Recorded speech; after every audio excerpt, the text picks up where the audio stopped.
You are listening to a production of the Weibo Podcast Network.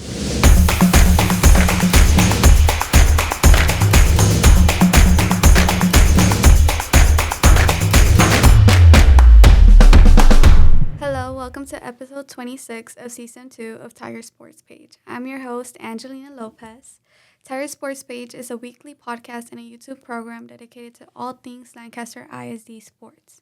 Lancaster ISD, for those who don't know the geography, is in the Dallas/Fort Worth Metroplex in North Texas, just south of Dallas. Lancaster High School, most of what we cover here in this podcast, is a member of the Texas University Interscholastic League and plays at the 6A division, which is a division with the largest schools and the biggest populations. We cover all of that.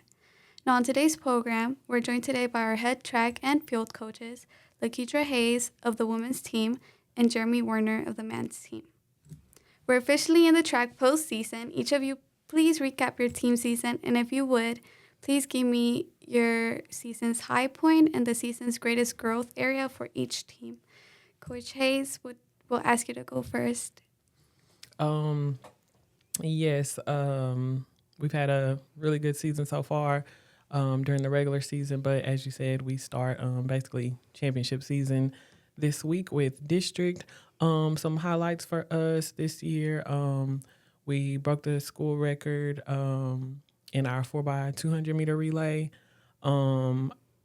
which they broke twice. Our 4x100 meter relay broke the school record, as well as setting a national record. So that was a big high point for us. 4x4 100-meter relay, ran the number 2 time all time at Lancaster. So those are some really high points for us. And we've seen a lot of growth and development in our individual events as well. Some things for us to continue to get better at is just overall as a whole team. It takes a whole team, so we just have to make sure everybody shows up and has their best day on the same day. How was your reaction after the 4x1? Really shock. I my main goal was just that we go out there and execute. I really wasn't chasing the time. Mm-hmm. There's been mention of, what the record time was, but we really weren't chasing that. We just wanted to go out there and execute. So when we found out how fast it actually was, it was shocking. I don't think it has set in still. Coach Warner. So some of our high points have been the consistency of our individual runners. Pretty much everybody has ran personal best this year. Our relays have gotten faster than they were last year. We're sitting, I believe, 3 in the district in both the 4x1 and 4x2, and sitting 4th currently in the 4x4. So we have a chance to make all 3 of those relays out of district. Our hurdle group has been the most consistent. They have ran PRs every week that they've ran. They're getting faster, and they both 2 of them have opportunity to make it all the way to regionals, and hopefully we can get a chance to go to state with those 2. So we've got a lot of work to do between now and for the rest of this week, but currently we're on pace to have a good season good championship season this year. Yeah, there's a lot of consistency between both of y'all teams. Anyways. Now again, for each of you, we're going to build off that. For each team, describe the growth you have seen in your team and even individual athletes, and tell us about it. Please spare no details. I would definitely say I've seen a lot of growth from our girls over the season, just facing different types of adversity, having little injuries or knickknacks here and there, and the way that they've bounced back, but also really just the way that they support each other and uplift one another. The way we train at practice is at a really fast, high-tempo pace. So it's basically like a track meet every week at practice, and they really push each other, but they especially hold each other accountable as well if they're not doing what they need to do. So that's been really good to see, just the growth and how they've accepted kind of newer people to the team as well. So all of those things in the family environment. Yeah, so on the boys' side, really just the numbers that we have this year. I'm able to fill pretty much a full team for the varsity going into the district. think last year they had 2 jumpers and 2 throwers the whole season, and this year we were able to get 3 triple jumpers, 3 long jumpers, 3 shot, 3 discus. So we were able to fill all those spots this year. So we have an opportunity to get more points for the team championship part of the district. And just being able to have everyone buy into the program. This is my first year coaching here, so getting them to trust me is a hard thing to do. But they started trusting me real early in the season, which was able to give us a lot of success early on. And we're looking to continue to be focused on going into this week and just trying to run our best and lay it out online every week. Knowing full well that you are in the midst of the real track season and there are no more warm-ups, did your teams meet your expectations during the regular season? How so or how not? And please, each of you, give us a couple of examples. I would say in certain areas, yes. Our relays are looking really good, but we know it's all about execution, and you have to take it one day at a time, one meet at a time. You can't overlook any opponent. You can't overlook any track meet. All of them are important, especially now. But I would say as far as our individuals, they have really stepped up to the plate anytime their name has been called for something. So I've seen a lot of growth there. One person, actually I'll think of 2 people in particular. One of our juniors, Jaden Pipkins, she had a minor setback with injuries, and even last year she was on varsity, but she didn't get an opportunity to compete as much. But this year, her junior year, she has really taken advantage and set PRs for herself, and she's really solidified her spot on our A 4x4, as well as competing as an individual at district. So that's been very big. As well as one of our sophomores, Taylor Marie Wilson.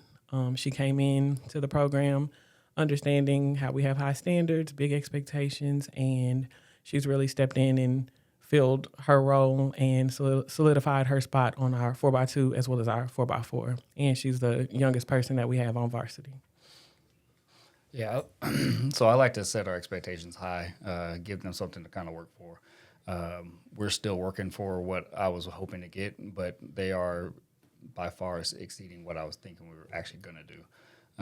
Our Taylor Gonzalez in the 400 ran a 2-second PR and down to 48.7, and he's sitting number 2 in district right now. Kanai Hicks is in the 100 has gone 10.3. Last year he ran 11 flat, so that's a huge improvement for him. He's sitting 3 or 4 right now in the district. Victor Scott opened up the season with one of the best jumps in the state, still sitting, I think, top 10 in the state in the long jump. So we have, and then Franklin Perez is sitting number 1 in the district in the 800s, and he's ran about a 2-second PR. So everyone's getting to where we want them to be at. My main goal is to, just work on certain things each week. And then when district comes, we put everything together. And then our main goal at district is just to get top 4 and qualify for areas and move to the next round. So I might really hope, I want them to run well. I want them to PR. But at the end of the day, the main goal moving forward is to qualify for the next round. How are you managing expectations, especially outside of expectations of your team? How are you keeping your athletes centered and focused on going into the pun absolutely intended run up to state? Again, both coaches, because this is no slight, I think expectations might be a bit different for each team. Coming into the season, even at the end of last season, as we were finishing up, we already knew that we were moving up to 6A, and I told the girls the only thing that changes is the division, but our expectations remain the same. We still want to go out there and perform, execute, and as long as we do that, we feel like everything else will take care of itself. I have talked to the girls a few times because at track meets, there's people that want to take pictures. There's a lot of distractions, a lot of things going on. So I have talked to them about that, and just they're a really humble group, so that helps. They have a lot of humility, but also just making sure that we don't, again, overlook anybody or anything. We have to go out there and execute. If we don't, we beat ourselves, and there is no season. So just reminding them to stay focused and that the main thing is always the main thing. Yeah, for me, the one thing I've always told my kids is, it doesn't matter what we run in February, because you can run something fast in February and never run it again, and then come May or April, May, when there's championship season, if you don't run it again, it doesn't matter.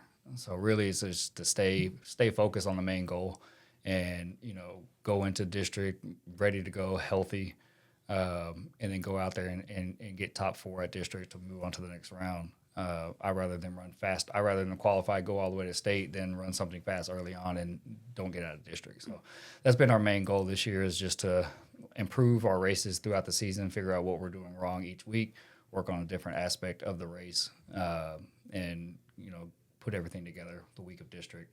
And currently we're on the right path, and we just got to stay healthy from here on out. Thank you so much. Have I forgotten to ask you anything, or would you like to add anything? No. Nope. Very thorough. Okay. Thank you for tuning in this week. Come back next week, as we will be interviewing our head baseball and softball coaches, and both of these teams are having a resurgence. Those of you listening to the podcast on your favorite podcast app, either Apple Podcast or your iHeart or Spotify, please like and rate us. That will allow us to appear higher in rankings and gain more listeners. If you're watching the YouTube feed, please like and subscribe to the channel. You'll be notified every time we post a new video. Tiger Sports Page is a production of the Weebo Podcast Network. It is produced with the cooperation of Lancaster ISD Department of Athletics and Lancaster ISD Department of Communications. Thank you again, coaches, and thank you for listening and watching. I'm Angelina, and we will see you next week. Bye. This has been a production of the Weebo Podcast Network.